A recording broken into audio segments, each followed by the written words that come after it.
welcome to today's edition of Pegasus Test. On today's edition, we're doing part 2 of Gunskins for AR15 magazines. If you look in the description section below, you'll see our link to our first video on Gunskins for AR15 magazines. And in that video, we did a Troy Battle Mag, we did a Mission First Tactical Mag, and a P Mag. Well, recently I did a few more mags with the Gunskins for AR15 mags, and this time I choose to do a Hexmag, a CAA mag, and a standard GI metal mag. And I had some interesting results this time, and I thought, you know, this is worthy of another video so I can bring this to people's attention. First off, let's look at the Hexmag. And you know what? The Gunskin worked great on it. It was easy to apply, and it went on fairly well. There was a little tedious in one respect, though. The hex pattern here, when you apply the Gunskin, creates a lot of air bubbles. So while it works great with the Hexmag, you be prepared that you're going to do a lot of work dealing with all the air bubbles on each hex, because literally each hex I had to go in, pop an air bubble, press it down, and get it set. It looks great, as you can see, but a lot of extra time involved, so I just wanted people to be aware of that. Also, although it's not really going to come out here on camera, right here where it says this is a 5.56 magazine, I can see the words barely, but they don't come through well on camera. If that's something important to you, just be aware of it, but otherwise I don't think it's a detriment. However, on the other side, this is just a bit of a warning. I overdid it trying to get those words to come out, the lettering to come through the Gunskid mag, and right here I created bubbles, and when those bubbles popped, left a little white mark there, more pronounced than it is right there where it kind of blends in, but it did happen. It just goes to point out that heat is something that works for you and against you with the Gunskin. I got too close, I applied too much heat, and it bubbled up and popped and created a blemish. Not that it's a bad thing, but it's just something you need to be aware of. The next mag I did was a CAA mag. Now in this picture, as you see, there's a GI mag sitting on top of the CAA mag, and I've done that for a very specific reason. And that's to show the different geometry between the two magazines.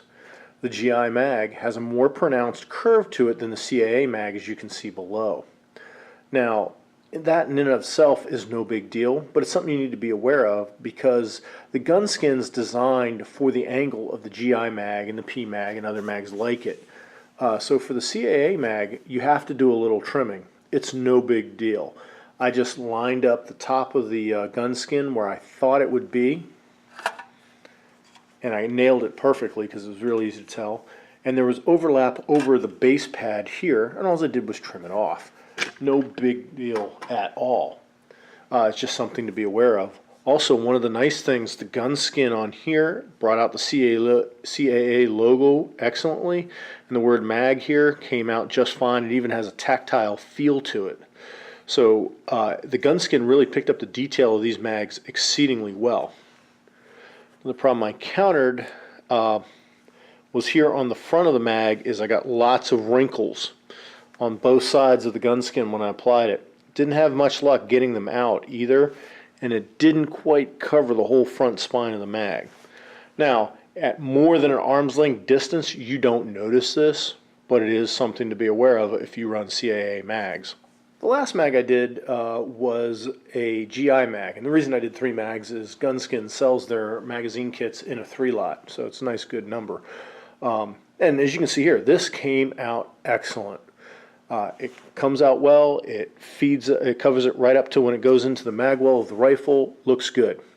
If you notice here though, on the deep rib here, that matches to the point of the bullet where it cants in, I'm deep into the groove here, but here it gets pretty shallow. Don't know how well that's coming through on camera.